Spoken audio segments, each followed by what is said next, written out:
Hi, hello. I know no one's probably here yet, so I'm gonna wait, let people roll in. Up here, watch this on the replay. My power went out, so was waiting for that to come back on.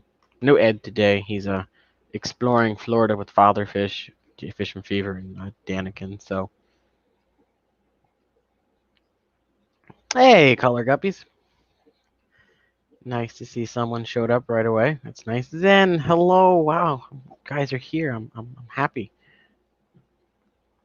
So, yeah, no Ed today. We have Ed here in spirit, as you can see he's on the left-hand side of my screen. A little screenshot from one of our late night chats with James. So crazy day.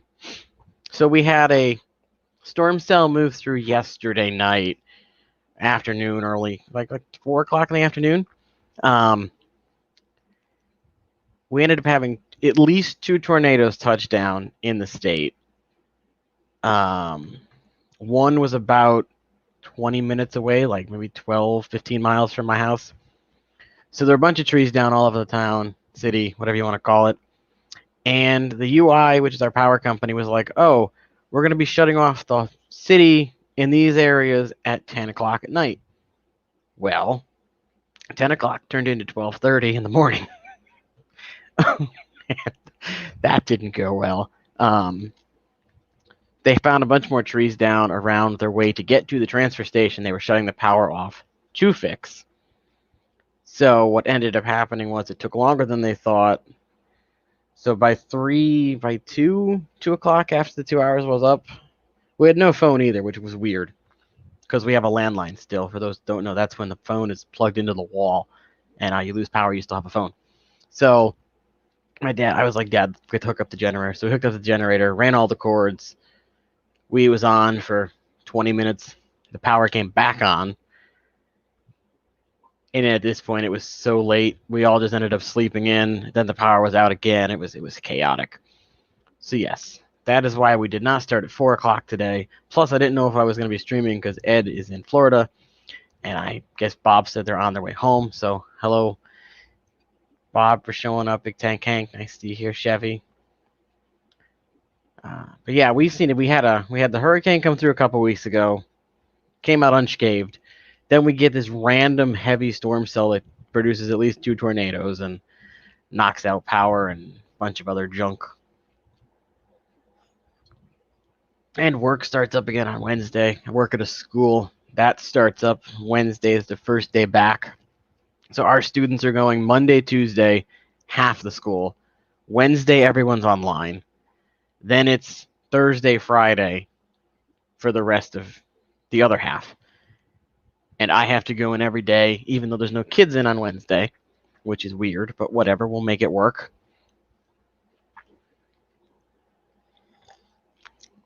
So I had to go to a meeting on Monday to learn how we're doing everything, and that was fun. We did a team building exercise. We used a marshmallow, 20 sticks of like spaghetti pasta. Then we had a string and like an arm's length of masking tape. And your objective at your table was to build the tallest structure possible. So you had all these teachers trying to build like tower structures and put their support struts in. And now my dad's a carpenter, so I know somewhat of how to build a building. And they're all putting their support struts like this way in a square when usually you put them diagonally to distribute the weight better. And like they've got like this Empire State Building thing at one of the tables, and the second they put the marshmallow on, it just fell right over. Another group tried to do like a TP base and then build a straight pole up. That one didn't work so well. I was at a table with just one other lady. She's a kindergarten aide. We just did a TP. We put 5 spaghetti sticks in the marshmallow, and then we just attached. So we took pasta, and I got another pen here. So we went like this with the pasta sticks, and we had I think 3. So ours was 3. Ours was like over 2 feet tall, I think it was. One of the other groups did like a weird. I think they almost did like a pyramid at the bottom or a square or cube, Then they built straight up, and they used a string to displace the weight, so it was kind of like it was tensioned on it. But they cheated. They didn't use it. They put their books on it so that it would hold. My tables was the only one that stayed standing. Thank you, Color Guppy. Yes, I love the Bettas too. Unfortunately, that is old footage, and as of now, I have one female left in that tank. Everyone else developed dropsy. Treated for did antibiotics. I did anti-parasites. Did heavy water changes. Temperature up. Nothing helped. The tetras and everything in the tank are fine. So it's just at this point the only thing I'm left with is some type. They were all came from the same breeder, so I'm just left with genetic issue there. I don't know. But yeah, so it's been a crazy couple of weeks. And I don't know. I just got a master's, so I'm trying to apply for other jobs elsewhere, and I had one of my Mbunas died on me. Don't know what happened there. Hey, John Cox, how you doing? Caspel, is that how you say that? Well, glad to have you here. So yeah, how's everyone else's week going? Because mine was a little hectic.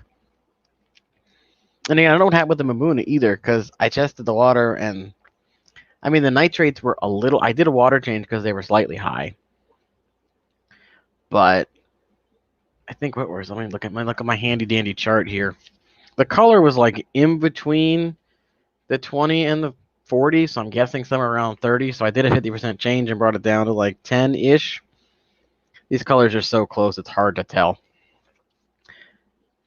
And then 4-5 days later, I noticed him kind of just, he was laying on the side of the tank, and I'm like, well, that sucks. I'm glad you got your sorority set up, Grumpy Mike. Happy I could help.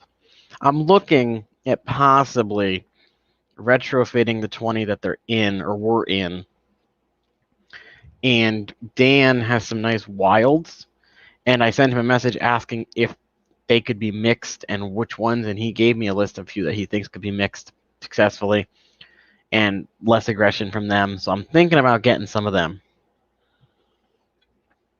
But that requires me putting a tighter sealing lid on, because right now my lid has the holes in the back. So I have the top fin tanks. Let's see if I can take this one off here. And for those that don't know, the top fin tanks have the cutout because they all come with hang on the backs. So, just out getting water everywhere. Now you won't be able to see that. Never mind. But they're all plastic lids, but they have, I don't know, like 4-inch to 6-inch slits in the back. And apparently the wilds are jumpers, so I'd have to close that off. I run sponge and hang on the back, so worst case, I can just go straight hang on the back, or sponge and be fine.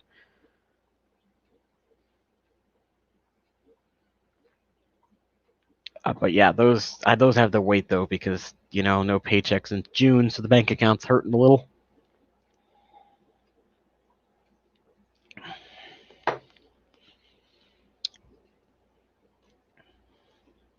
I also have to rescape this tank, the 6-gallon nano I have, because I don't know, the red root floaters have kind of taken over the top of it, and they're really not allowing for the other plants to grow. So that's no bueno. But yeah, it can be a quick stream because, we're already an hour late. No Ed, so, the funny guy's not here. But I'm sure he's having a grand old time down in Florida.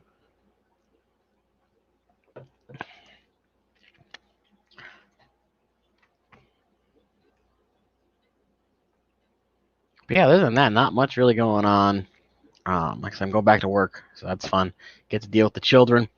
Get to wear a mask for all day from 7:30 to 2:30. That'll be fun for me.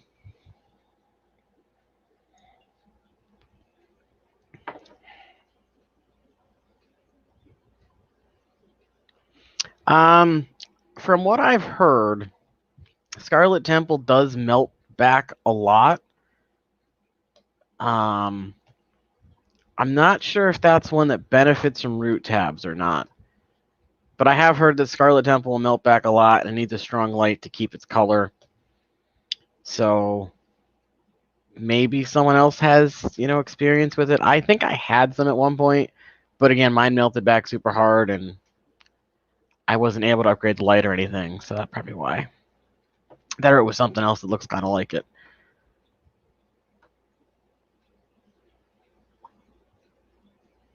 They might. I didn't see anything, John, but again, with the power things, I was trying to refresh, but I get like 1 bar in my house, so it was kind of hard to keep up with everything. I think it went out in the middle of their stream last night too, which was not good.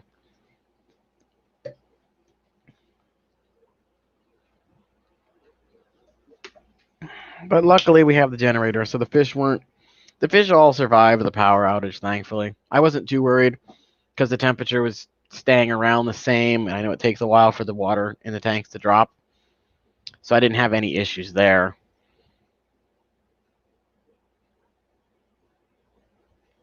Yeah, I could have sworn Scarlet Temple's one of those that just will melt super hard, and it just takes a while.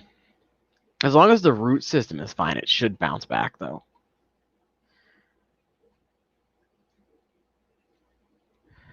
Hello, Benny. Glad your rams spawned. They ate your what, Benny?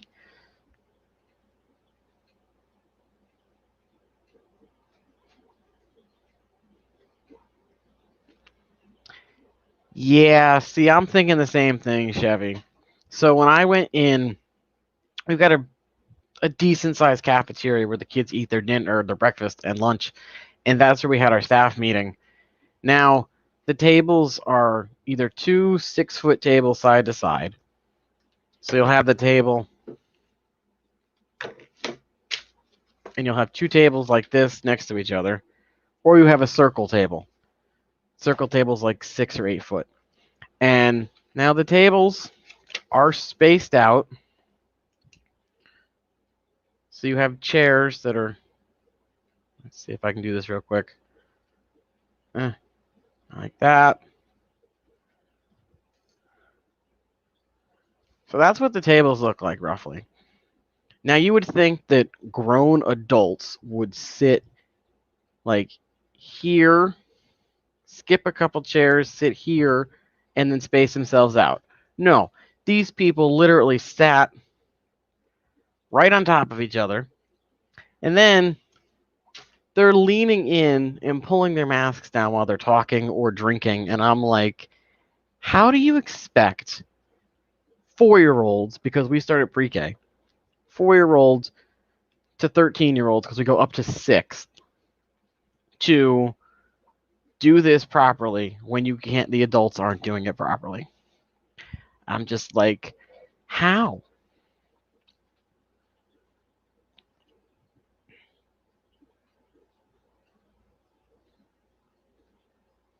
Trying to catch up with chat here a little bit. Yes, I think Bob's right that Scarlet Temple doesn't. It's FE's iron, right? It's been a while since I took chemistry. Yes, iron. So I guess you could try and get a small thing of easy iron. Oh, you already have some. Okay.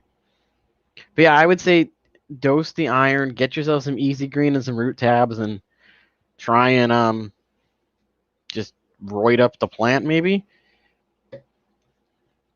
How long's the tank been established too? Hello. Also, hello, Diego. How's it going? We had some tornadoes come through last night, and now I'm in Connecticut. Usually, Connecticut does not get tornadoes, so it's rare that we get them. So I think we got one 4, 5, 6 years ago.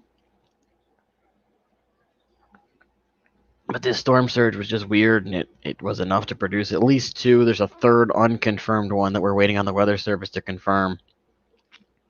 But it's okay. We got Ed here in spirit, in his screen cap. Happy to have him in here in spirit. Guys, I didn't know if I was going on today because the whole power loss thing. So I just figured we came on around, I don't know, came on like a 4:55. So I was like, you know what? I'll go on for a little while. See how that goes. For those that don't follow me on Instagram, Cough, cough, Zen. um, I I sold some guppies on GetGills, and I don't check that email too often because they've been up there for over a month and no one really doesn't. They haven't heard anything from them. So someone bought some on a Wednesday. I didn't see it till the following Tuesday. I apologized profusely. They didn't care. They understood. They ended up living in Massachusetts, which is like it's an hour and a half for me to get to the Mass border. Excuse me. They were only 2 hours and 4 minutes away. The weather was super high. It was in like the low 90s up there. Down here, it was in like the high 80s, and they were worried about them shipping. Now, I knew if I did the regular priority name mail, it'd probably take 2 days to get to them.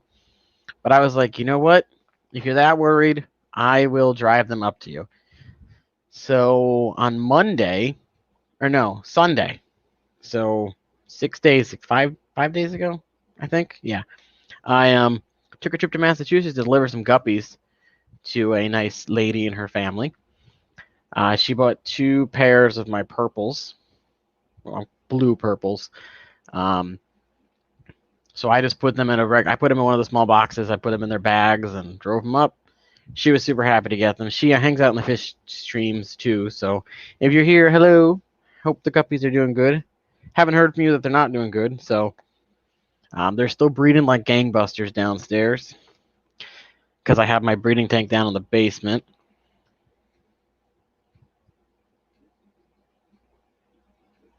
Yeah, I guess I could have that Gmail account on my phone, Bob, and get notifications for it. I'm trying to reposition this headset because my ears are getting a little hot.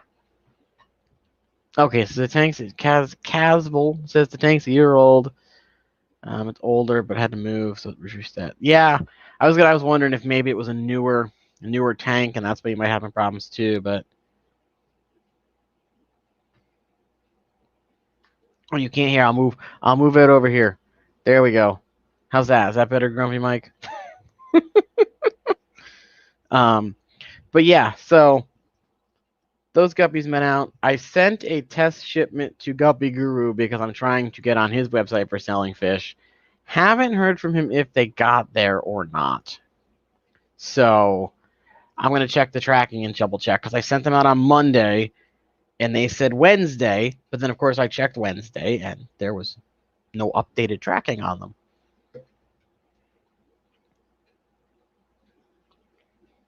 It is really hot in here. Let's see if I can. Oh, that's better. Anyway. So that's that on the shipping front. I have ram's horn snails breeding like crazy in a 5-gallon, but I don't know if people would actually pay money for them. Like on eBay, people will pay money for anything. There's people that'll sell ram's horns for like 10, 15 bucks on eBay, but I'm not going to put them up on GetGills for that expensive because most people aren't going to pay 10 bucks for ram's horn snails. I'm trying to not have mutt guppies, Diego. I purchased purple. The seller listed them literally, but he listed them as purple mosaic Dumbo ear Moscow guppies. Upon further review, they're more of a purple mosaic guppy. So I'm trying to line breed those, but I'm limited on tank space. So I'm using 120 gallon, and then I just cull out of that. I got some oranges out of the cull, so I have like orange tiger mosaic ones that are in their own 5-gallon bucket as a tank. Just the males, though.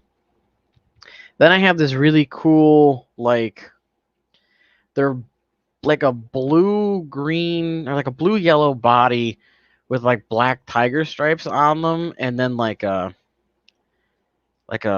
bluish back tail fin with speckles. So I'm trying to see. I want to get a tank to start breeding those. So I'm hoping that one of my other tanks cycles that I have going, but for some reason I can't get the ammonia to stay under control in that tank. So that's fun.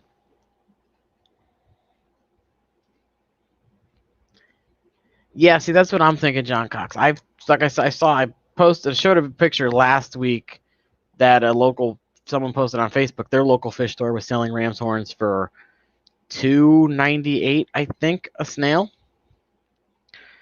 And I was like, that seems expensive. But then I've seen groups of like 5 going for 10 or 12 bucks on eBay, and some people like groups of 10 for 15.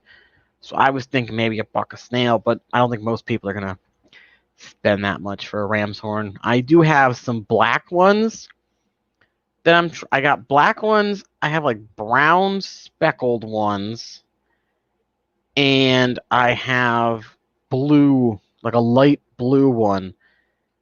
I'm trying to breed them maybe, but I don't know how to sex a snail. So at this point, it's just kind of throwing things in the tank and seeing what I get.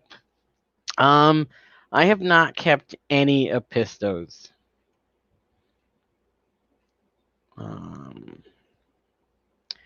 I would imagine that like any fish, give the parents a few spawns and they'll stop eating their fry. I was lucky with the guppies in the basement. They dropped. I had 2 males and 4 females. They dropped fry within, I'd say, 3 weeks of me putting them in the tank, and they didn't eat anything. I was super lucky about that. But it is a super heavily planted tank. I have a Madagascar lace in it. I have water spangles on the top. I have a Christmas moss ball. I have Siswasser tang in there. I've got Java fern in there. I've got, I think, peacock moss, and then spiky moss, and a bunch of hidey holes. So I don't know if that's why they didn't get eaten, but I was lucky with them. But I'd imagine if the tank is heavily planted enough, you should be fine. But that's just general fry, whatnot. Like I said, I've never had Apistos, so I don't know how aggressive they are toward their fry or not.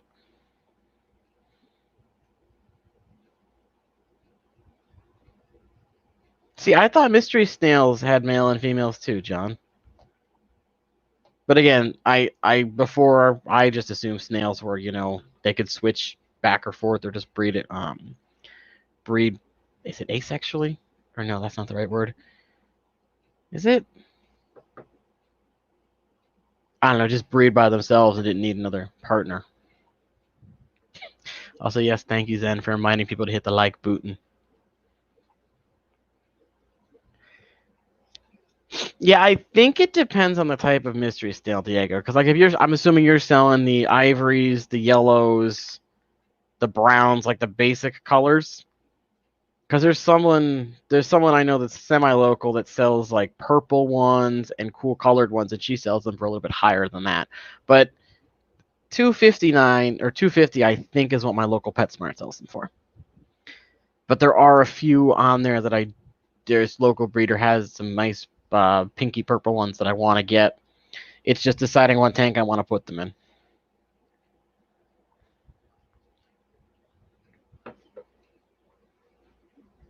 Okay, so Chevy, there's 2. So snails are both, they just need 2. Okay, I figured that's how snails were, but then someone said that they have male and female snails, so I was confused about that. Okay, yeah, Diego. I figured, yeah, ivory, gold, albino, and blue seem to be like the base colors of mystery snails. This person's got like super cool variations and whatnot. Zen, I don't know if you have Lavnia's Instagram if you want to post that up. She's also on Peter's website if you just want to post the fish collective there. People can go look at it. Let's see, cherry snails with ram cichlids. Yeah, so that's like I said, that's standard. As long as you have hiding spaces, the fry and the babies are usually fine. Yeah, Diego, if you on Instagram, I believe her handle is Lavnia Mother of Snails or something. If you know what a blood elf looks like, that's what her picture is on Instagram. I don't know if she'd be willing to, supply you with some or not. I think her purple ones, she said she sells for $6 a snail, but I could be wrong. Which means you'd have to mark them up unless you just got some and bred them yourself. Let's see. Bob saying about his Apistos don't bother the fry. 2 weeks. Mhm.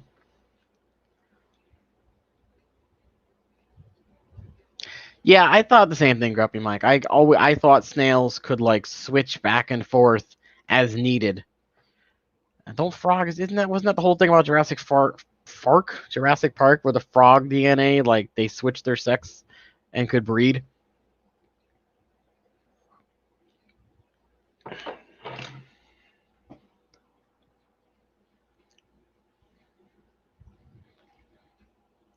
Okay.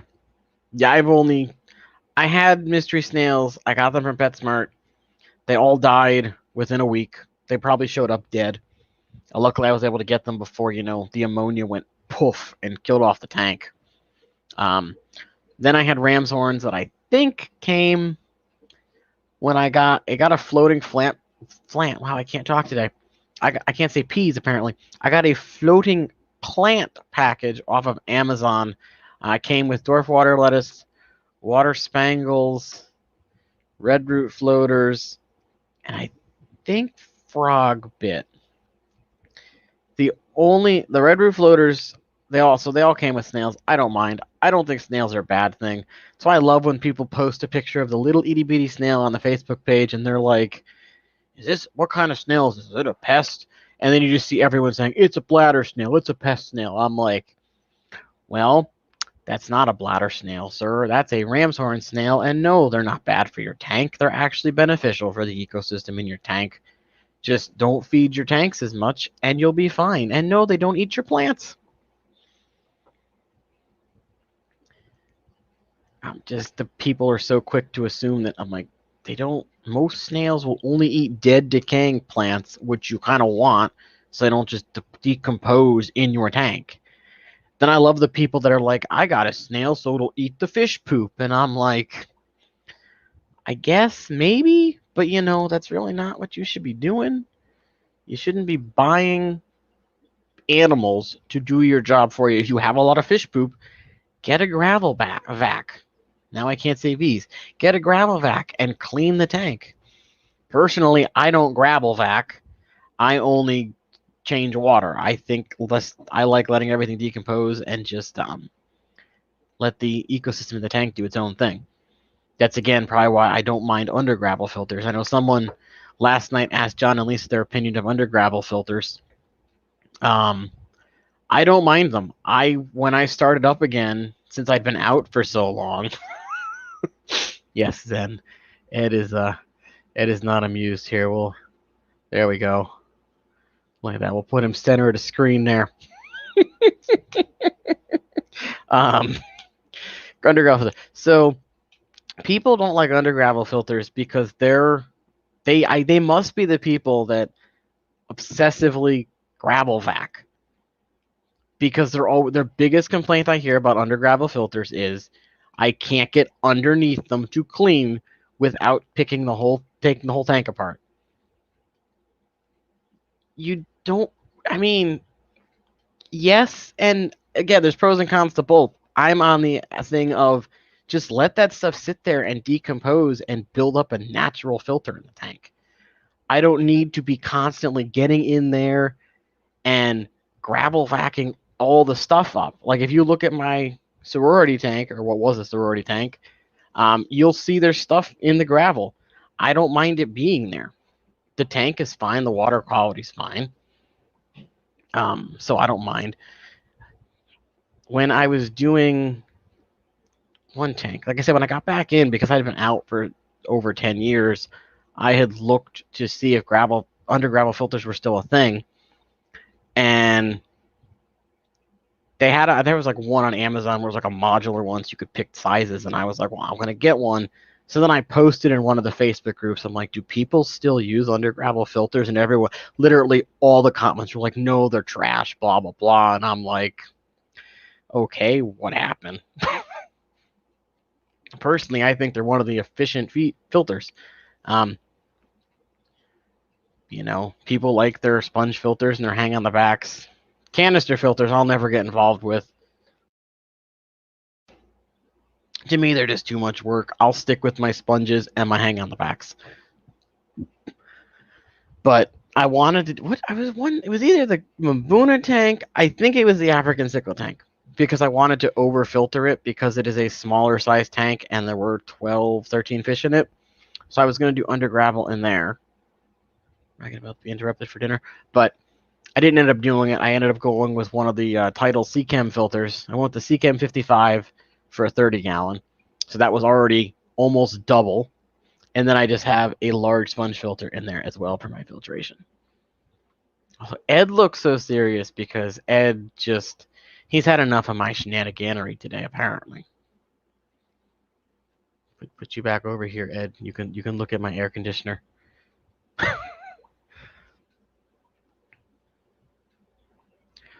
That's another thing I think people don't like about them, Noah, is that they can't use they can't have the water super clean because you can't use, there's not the same carbon or whatever. I don't know. I don't use carbon in my tanks anymore because I have everything planted up. I think someone online must have made a post at some point in the last 10 to 15 years just explaining all the negatives of an under gravel filter system. And I think it's because people have gotten so obsessed with keeping their tanks spotless that they're not willing to let stuff just rot on the bottom of their tank. Apparently our pizza's here. I'll go till maybe 6. We'll go till 6 or a little bit before, and then we'll be good. Oh yeah, look, I mean, my underground filters used to be the big thing. I did a marine science class in high school my senior year. It was marine science for half the year, then earth science for the other half. We are lucky enough to live on Long Island Sound and have easy access to the ocean. So we started saltwater tanks from scratch. We used under gravel filters. I don't think we got the sand from the beach. I think we used bagged sand or something. And we put the under gravel filters and we put our sand in. We filled them up with the salt water. Then we went, I think we waited, we put like literally one fish flake in the tank. We waited 2 weeks, went to the beach, because we have a couple beaches here you can access. We were told to get shells, rocks, other stuff from the water to bring back because it has the bacteria on it. We put those in the tanks. We waited another month, I think. We went back to the beach. We had the siphon nets. You'll see those two people on either end. Where's my hand? There's my hand. So you get 2 people on either end. One person walks out, and then you come in and net, and you had all fish in there. So I think we had rope fish, silver sides. I think we had a few crabs. There was a couple other things, but I remember rope fish and silver sides were the common ones we had. And we literally rebuilt Long Island Sound's ecosystem in a classroom. And we also had, I think we had some sea lettuce and some other seaweeds in there too. But yeah, we just rebuilt the ecosystem basically from scratch. And we used under gravel filters. It was the old school, here's your grate, here's your 2 things with the carbon air power heads on them. Here's an air pump. That's what we use for filtration. We did our regular water change. I think we did a water change every other week. We did like a 25 to 40%. I don't think we ever did 50s. And it was a low maintenance saltwater tank, and it was cool because it was all native stuff to Connecticut. Yes, Caswell is asking if I saw. Where's the comment? Is the right one? The reverse flow. I did. I think I saw someone comment that they did a reverse flow under gravel filter. So that breaks everything down.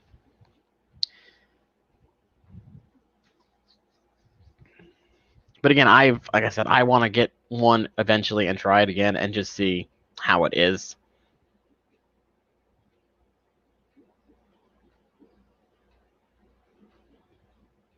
That is true. If your water does evaporate too far, you will lose your siphon pressure, whatever you want to call it, on your under gravels. I usually don't let my water get that low anyway. I think at school we it didn't evaporate too bad, probably because we were in a closed environment. But I think our things were maybe, we didn't have super tall uptakes. I think they only came to like, I don't know, 4 inches from the top of the tank. So it wasn't that bad. Hello, Mr. Fish, sir. Hello, Amy. Thanks for stopping by. We're doing a quick short stream today because, power outage issues. No Ed. So Ed's here in spirit for the day. I think they're on the way back from Florida now. But so mostly refiltration. I used to always hang on the backs because that was what we had and what came with the kits. Then, I found Prime Co-op and switched to sponge filters. So all but my nano tanks run on hang on the backs and sponge filters. But when I get hang on the backs, I usually go for the next size up. So if I have a 20-gallon, I usually go for a 30 or 40 rated hang on the back, just because I'm an overstocker. So I like to have extra filtration. On my community tank right there, I have what do I have? I have a Tetra pump that's rated for, it's either 20 to 40 or 30 to 50. And it's got, the flow valve, so you can turn it up and down. So I have that, and then I also have a 40-gallon aquarium co-op sponge filter in there, just because I like having the extra filtration. Plus, whatever the natural filtration system is in there. Thank you, Zen, for posting that for Science Gal.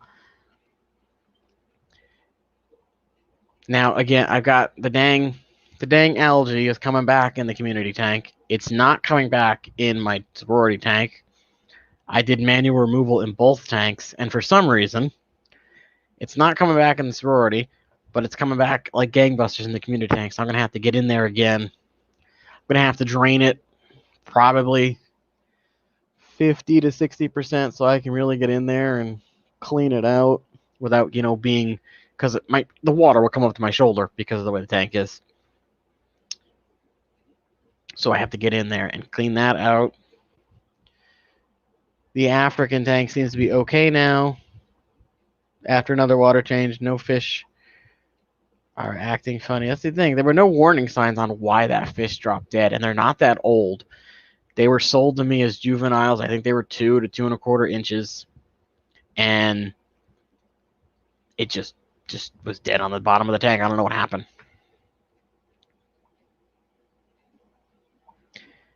I have heard people, Kaz, that have done under gravel filters with dirted tanks. Ours was a sanded tank. I don't know. Some people said they did under gravel with dirteds and didn't have a problem. I don't know what they did, but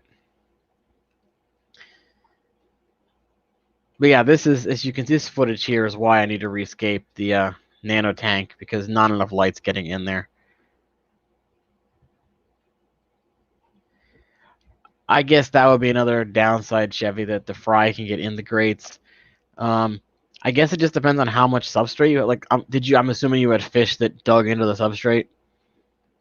Because from what I remember, none of the fish we had did that in our saltwaters.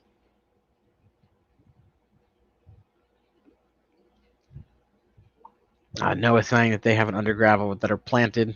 I know a lot of people, I guess it makes sense because the roots get underneath in the grates, and then they're going to eat all the decomposing fish food and fish waste that gets under there. So to me, it makes sense that you'd want to plant it up heavily. And so I guess it depends on what kind of fish you have then, because if you have fish that are going to get in there and dig, you're not going to want it as bad. Not as bad. You're not going to want to use it because you'll lose your fry. I know. I think somebody said they were using under gravel with coolie loaches, and they were noticing the coolie loaches would get in and out of the grates. I don't know if their grates were too big or what it was. But yeah, I don't know. I want to try under gravels again. It's been years since I had one. I'm so comfortable using my hang on the backs and sponges. So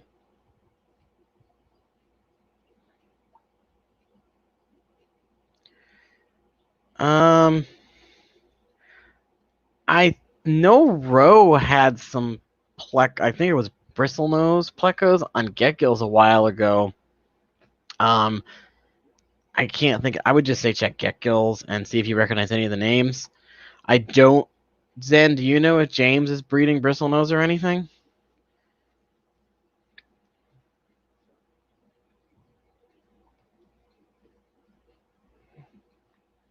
Yeah, I love the co-op sponge filters. And then the one problem I've heard people complain about sponge filters is you put them in the tank and then they float. The good thing about the co-op ones is they're weighted, so they sink. And I love that they have them so they're modular, so you can stack them and you hook that Zis filter up or the Zis Airstone, and it's just a nice constant stream. Oh, well, there you go, Amy. Message James and see if he has any bristlenose. If that's the kind of pleco you're looking for. I don't know what kind of plecos you're looking for.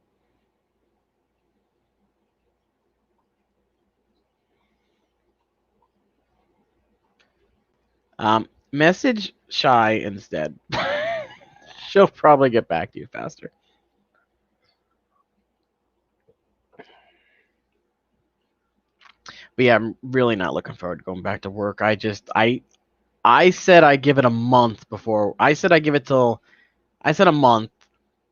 This someone else in the building said October, and then I heard someone else say that someone higher up said 2 weeks before we're fully online again. So I'm hoping I could find another job somewhere else before that. But I am happy that y'all came out to say hi, since this wasn't really planned and it was sort of spur of the moment in the middle of the normal time slot.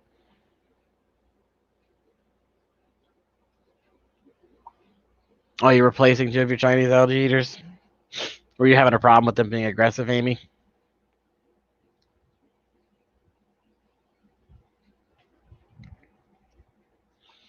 I see Kaz is talking about shrimps and grazing service. When I wanted to do a shrimp tank in my room, I thought about, now, Dean has, I think it was his wild discus tank or one of his discus tanks. He bought a piece of slate and put that on the bottom of his tank instead of using gravel. And I thought I would mix that with the Marimo mossballs and just, cut them in half and put them on the bottom. So I just had these like nice mounds of moss. I know they're algae, but and just do shrimp in there. I figured it'd be kind of cool to have like hills of moss, using quotes again. Oh yeah, I'm gonna be extra careful with social distancing. I know we're wearing masks, and I know they say you don't really need to social distance with a mask on, but I still like to keep at least an arm's length between me and the person in front of me, because I don't want to be on top of someone. Okay, Amy. Yeah, I only have one. I have a Siamese algae eater, and I only got it because it was from Dan, and I knew he wouldn't sell me a foxfish or anything, because that's what I was worried about. But I know I'm going to be safe with social distancing. I'm going to try and keep my distance as best I can. Wearing the mask all day is going to kill me, but I'm going to keep it on unless I know I can keep 6 feet or more. Because I was in one of the classrooms on Monday when we had a break, and the teacher was like, "You can come hang out in my room. I don't care." And she was at her desk. She had someone else in the room that was like 12, 15 feet away. They had their masks off. I walked in with mine on, and after like 10 minutes, I was like, I need to get this thing off. And I was like, do you mind if I take this off? And she's like, no, you're fine. So I kept like 15, 20 feet from the other people. And I've been fine. I had my mask on the whole time when I made that fish delivery to Massachusetts. She was like, oh, we're outside. You can take it off. And I'm like, nah, it's good practice for when I go back to work.